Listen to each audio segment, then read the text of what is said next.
first of all, I'd like to acknowledge the traditional custodians of the land, which here in South Bank is the Yagara, Jagara and Turrbal peoples.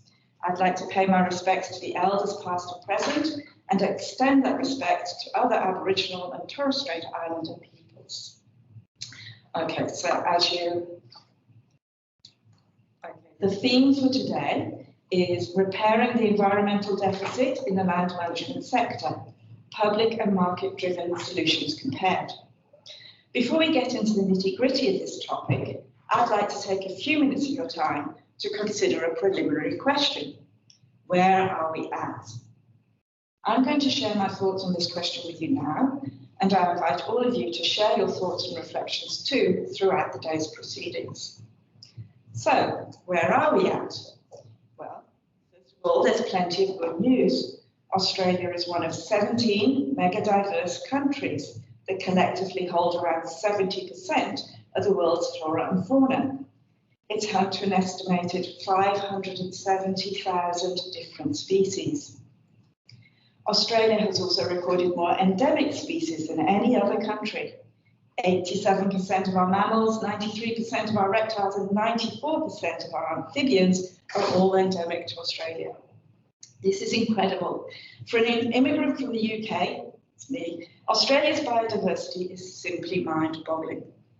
Oops. Take, for example, ants. Britain has 41 species of ants. Here in Australia, we have an estimated 4,000 ant species. Can you believe it? Now, nearly 20% of Australia's landmass is protected in the Commonwealth's National Reserve System. In Queensland, the protected area network covers more than 14.2 million hectares, including 5 World Heritage Areas. Again, we're so lucky. Interestingly, Queensland's Private Protected Areas Programme, which works with private landholders to reserve and manage conservation areas on privately held land, now comprises 31% of Queensland's total protected area network. So I was quite surprised to find that out. Okay, but turning next to agricultural production. Again, Australia has much to boast about. Australian agriculture is a $67 billion industry, and in the past 20 years, the value of our agricultural, fisheries and forestry production has increased by 7% in real terms. Now, the National Farmers Federation, among others, is aiming for a $100 billion industry by 2030. Okay, on sustainable and resilient modes of production, there's also some good news. Charles might be interested in this. Conservation agriculture is a form of agriculture involving minimum or zero tillage, partial or full retention of crop residues, and rotation of cereals, oilseeds, and legumes over time. These farming techniques conserve soil moisture and work to retain or restore soil health. Farmers' experiments with conservation agriculture began in the 1960s. Nowadays, more than 80% of Australia's winter crops are grown using techniques associated with conservation agriculture. Regenerative agriculture extends on these principles. Regenerative agriculture is a method of farming that seeks to mimic nature, for example, by encouraging polycultures of different plant and life forms, or grazing animals in ways that mimic their movements in natural settings. It aims to enrich and revitalise soil, vegetation, biodiversity, and animal systems to progressively improve the ecosystem in which food is grown.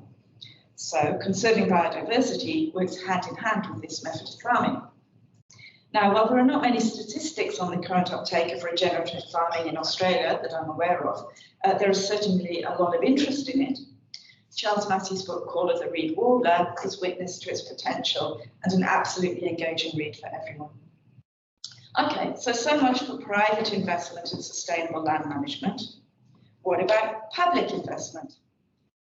This table, here we go. Hold on a second.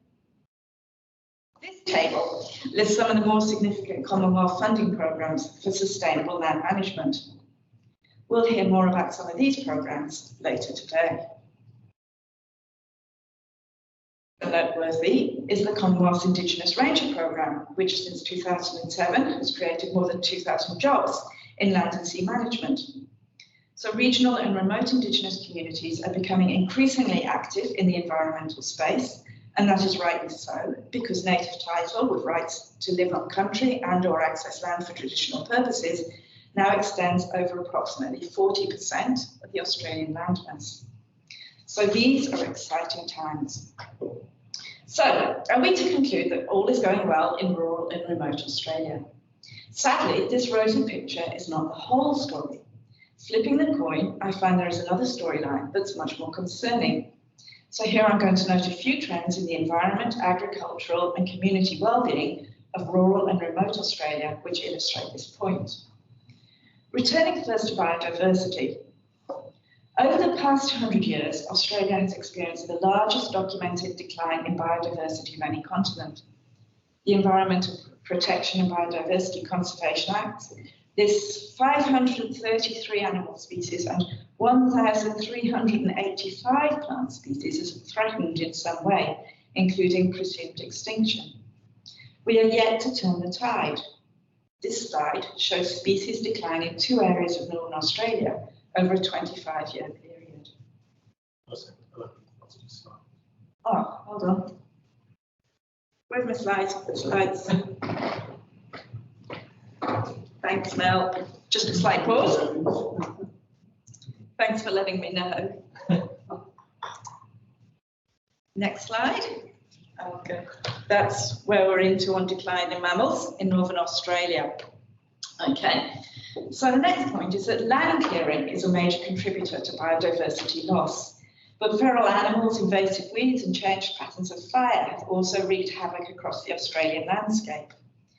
These drivers of environmental deterioration are often mutually reinforcing. Take, for example, the spread of gamba grass across northern Australia. Gamba grass, an exotic pasture species, grows to at least 4 meters, is closely spaced and vigorous. It tends to dry out later than most native grasses, so forms a dense layer of highly flammable herbage well into the dry season. Fires in areas with gamba grass typically burn from 5 to 20 times more intensely than in comparable areas without it. Repeated incidences of such fires can reduce tree cover by 50% in just 12 years. Gamba grass has the potential to turn the diverse woodlands of northern Australia, with all their biodiversity, into vast monocultures of African grass. Okay, returning next to trends in the agricultural economy. I previously noted overall growth of 7% in gross production over the past 20 years. But this figure masks another story, one characterised by decline in terms of trade, high levels of debt, and an increasing concentration of production in a small number of larger farms. It seems fair to say the agricultural sector is in the midst of a long-term seismic shift in character. I cannot tell this story better than Ben Rees, whose work in this area paints a profoundly disturbing picture of declining profitability, increasing income inequality, and financial vulnerability. His scholarship ably demonstrates that since the 1970s, when Australian governments liberalised the economy and opened it up to non-protectionist, export-oriented free trade, Australian agriculture has become engulfed in events beyond farm gate control. The consequence, see a slide here. We've dropped a slide.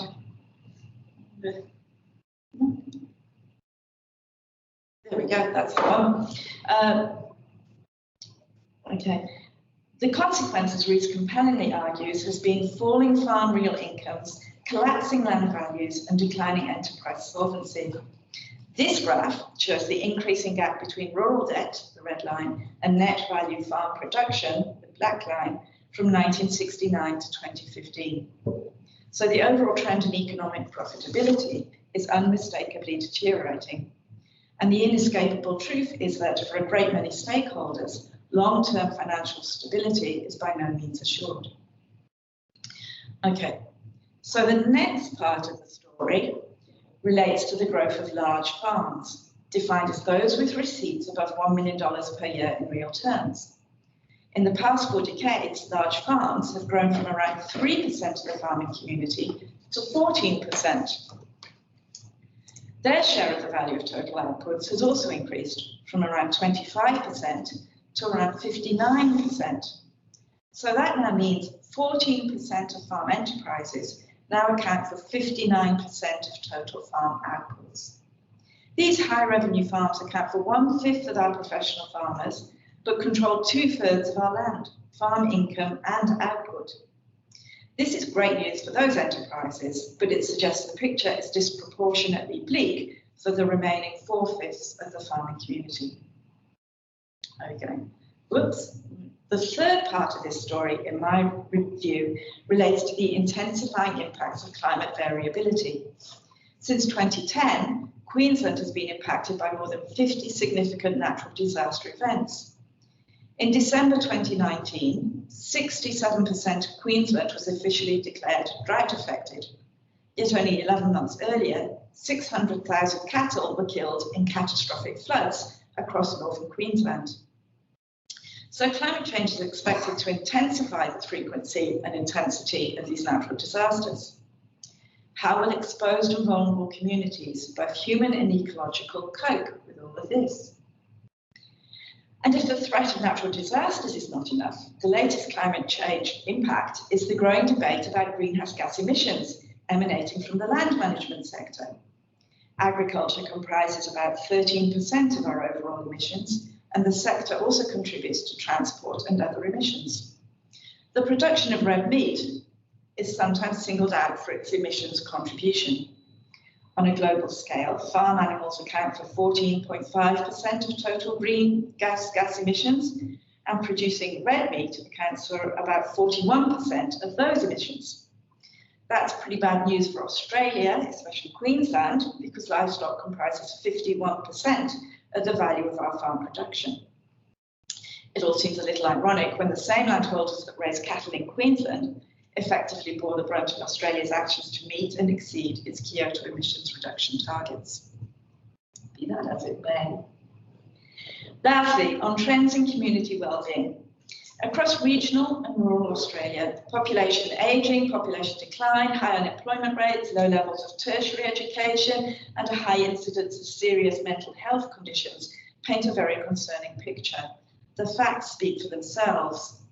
In the 5 years to 2020, in the 5 years to 2020, the Queensland population, grew overall by 1.6%, but population fell by 1% or more in Longreach, Winton, and other rural areas. This decline, as this graph shows, confirms a long-term trend. The rural population is also aging. In 2011, almost 25% of farmers were aged 65 or more. So, from a health perspective, older people in rural and remote areas are more likely to be living with a chronic condition, chronic pain or disability than their urban counterparts. Most disturbingly, the suicide rate among men aged 15 to 29 years living outside major cities is almost twice the rate of their urban counterparts. The same is true of men aged 85 and over. At least in pre-COVID days, rural communities were experiencing higher than average levels of anxiety, depression, family breakdown, grief and anger, especially during periods of prolonged drought. So, a long spiel, but overall and in combination, these facts paint a much less rosy picture. They tell a story of decline, vulnerability, maladaptation, piecemeal measures and stop-start initiatives. In this light, regional Australians and the landscapes that sustain them look more exposed, more vulnerable and more stratified than ever before. So, to go back to the question, where are we at? Is this glass half full or half empty? Well, the answer to this question probably depends on where your personal experience and knowledge base has taken you. Drawing on your own personal experience, you may see the situation as dynamic, progressive, filled with opportunity. Or you might see turbulence and risk. This is not for the faint-hearted.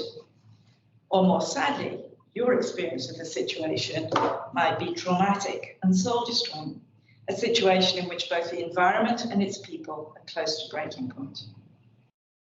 So, why is this significant?